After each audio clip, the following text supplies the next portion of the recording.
Hello बच्चों, कैसे उम्मीद करता हूँ बढ़िया होंगे। तो आज आपके सामने दो सवाल हैं और दोनों सवाल को अगर आप पढ़ रहे हो तो पढ़ने में लगभग एक जैसे हैं, लेकिन इनमें सिर्फ एक छोटा सा अंतर है। यहाँ पे लिखा है 3 या 5 से विभक्त होती हैं और यहाँ पे लिखा है 4 तथा 5 से होती हैं। ये देखो, यहाँ पे या लिखा है और यहाँ पे तथा। ये वर्ड तो केवल एक ही बदला, लेकिन एक वर्ड इस पूरे सवाल का मीनिंग बदल देता है, इसको करने के तरीके को भी बदल देता है। 3 या 5 का मतलब है कि 200 तक की ऐसी कितनी संख्याएं हैं जो 3 से विभाजित हो जाएं या फिर 5 से विभाजित हो जाएं। और दूसरा सवाल का मतलब यह है 200 तक की ऐसी कितनी संख्याएं हैं जो 4 तथा 5, यानी कि ऐसी संख्या कितनी है जो 4 और 5 दोनों से ही विभाजित होनी चाहिए। ठीक है, तो चलिए इसको सोल्व करते हैं और करने का तरीका देखते हैं कैसे हम इसको करेंगे। इसको सोल्व करने के लिए पहले हम जानेंगे 200 तक की ऐसी कितनी संख्याएं हैं जो 3 से पूरी पूरी विभाजित हो जाती हैं। तो हम 3 से विभाजित होने वाली संख्याएं निकालेंगे। कैसे निकालनी होगी? ये जो हमें 200 तक की निकालनी है, तो 200 को डिवाइड करेंगे हम 3 से इसको डिवाइड करेंगे। 3 छंग आपका 18 हो गया, 20 माइनस 18, 2 बचा 0, और 3 छंग आपका 18, फिर आपका शेषफल 2। जहां पे आपका शेषफल बचेगा वहीं पे क्वेश्चन को छोड़ देना है, यानी कि 3 से विभाजित होने वाली कुल संख्या कितनी है? 66 संख्याएं हैं। इसी तरीके से बच्चे हम 5 से विभाजित होने वाली संख्या निकालेंगे। 5 से विभाजित होने वाली संख्याएं कितनी होंगी? 200 को 5 से भाग करेंगे, 200 को भाग कर देंगे यहाँ पर 5 से, और 5 चौक कितना हो गया आपका 20, ये 0 बचा इधर आ जाएगा। तो 5 से विभाजित होने वाली संख्या जो 200 तक है वो हो जाएगी कितनी? 40 संख्याएं। लेकिन बच्चे, जब हमने ये 3 से विभाजित होने वाली संख्या 66 आ गई और 5 से विभाजित होने वाली संख्या 40 आ गई, कुछ संख्या ऐसी भी आई होंगी 200 तक के बीच में जो 3 और 5 दोनों से विभाजित हो रही होंगी और वो दोनों इसमें काउंट हो चुकी होंगी।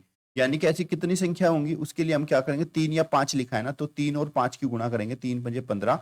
तो ऐसी संख्या जो 15 से विभाजित होंगी वो 3 और 5 के बीच में पहले ही कॉमन आ चुकी होंगी। तो अब हमें ये भी निकालना होगा 15 से विभाजित होने वाली संख्या। 15 से विभाजित, जो 15 से विभाजित होने वाली संख्या है उसके लिए क्या करेंगे, 200 को 15 से भाग करेंगे। वैसे तो आप अगर डायरेक्टली पढ़ा याद है वो भी दिखा सकते हो, लेकिन हम इसको पूरा प्रॉपर तरीके से कर रहे हैं तो ऐसे ही करेंगे। 15 ही कम 15, 20 माइनस 15 आपका 5 बचा, ऊपर से उतार ली 0, और 15 तिया 45। तो यहाँ पे बच्चे शेषफल बचा 5। तो ऐसी कितनी संख्या है जो 15 से विभाजित होंगी? वो होंगी हमारे पास 13 संख्याएं। अब 3 या 5 से विभाजित होने वाली कुल संख्या, 3 से विभाजित होने वाली कितनी संख्या थी? 66। 5 से विभाजित होने वाली कितनी संख्या थी? 40। और बच्चे 3 और 5 जो दोनों से विभाजित हो रही है वो ऑलरेडी इनके काउंट में आ चुकी है, तो इसमें से माइनस करेंगे। 3 और 5 जो दोनों से विभाजित होगी, दोनों गुणा करने, यानी कि जो 15 से विभाजित होगी वो 3 और 5 दोनों से होगी, और 15 से विभाजित होने वाली संख्या 13, तो उसमें से बच्चे 13 हम माइनस करेंगे। इसको हल करेंगे बच्चों, प्लस कर लेंगे, तो हमारा 106 और माइनस 13, यहाँ पे माइनस करेंगे 6 माइनस 3 3, और 9 माइनस 1 आपका हो जाएगा 10 माइनस 1 आपका हो जाएगा 9। तो ऐसी कुल 93 संख्याएं हैं जो 3 या 5 दोनों से विभाजित हो जाएंगी। ठीक है, अब देखो यही सेम सवाल क्वेश्चन नंबर 2 है और यहाँ पे एक छोटा सा अंतर है, 4 तथा 5 लिखा है। इसका मतलब है कि 200 तक की ऐसी कितनी संख्या है जो 4 और 5 दोनों से विभाजित हो जाए। तो इसे करने के लिए उसने ये नहीं कहा कि 4 से भी विभाजित हो और 5 से भी अलग अलग, नहीं, उसने कहा 4 तथा 5, यानी कि 4 और 5 दोनों से, 4 और 5 दोनों से विभाजित होने वाली कितनी संख्याएं हैं। तो उसके लिए क्या करेंगे बच्चे, 4 और 5 की गुणा कर लेंगे। 4 पंजे कितना हो गया 20, क्योंकि ये दोनों संख्या आपकी सहभाज्य है तो गुणा कर लेंगे। अगर यहाँ पे मान लो कोई ऐसी संख्या होती है, कहता कि 4 तथा 12 से विभाजित हो, तो इनका हमें एलसीएम लेना होता। तो यहाँ पे बच्चे हमने 4 और 5 की गुणा करी, या फिर एलसीएम भी बोल सकते हैं, जो कि 20 आया। अब हमें जो जितनी संख्याओं का निकालना था उसको हम डिवाइड कर देंगे 20 से। 20 से डिवाइड करेंगे, 20 दशम कितना हो गया आपका 200।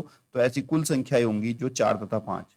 तो देखा सवाल में केवल एक छोटा सा डिफरेंस, केवल एक छोटे से डिफरेंस से पूरे क्वेश्चन का मतलब बदल गया। तो आपको जब प्रश्न को पढ़ो तो ध्यान से पढ़ो, उसमें देखो क्या पूछ रहा है। पहले में था 3 या 5, तो उसने कहा था कि ऐसी कितनी संख्याएं हैं जो 3 से विभाजित हो जाएं, 5 से भी हो जाएं। तो उसके लिए क्या करेंगे, हम पहले 3 से विभाजित होने वाली संख्या निकालेंगे, उसके बाद 5 से विभाजित होने वाली संख्या, और 3 और 5 में कुछ ऐसी कॉमन संख्याएं आई होंगी जो 3 और 5 दोनों से हो जाती है, यानी कि जो 15 से विभाजित होंगी, 3 पंजे 15, वो 3 और 5 दोनों से विभाजित होंगी। वो किससे? दोनों से विभाजित होंगी, जो कि 13 आई थी।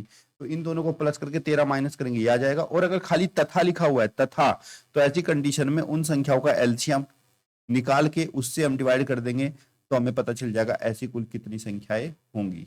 तो मुझे बच्चे कमेंट बॉक्स में बताओ आपको समझ में आया कि नहीं आया, क्योंकि बच्चों इसी तरह के क्वेश्चन तो पेपर में आ रहे हैं पूछने के लिए।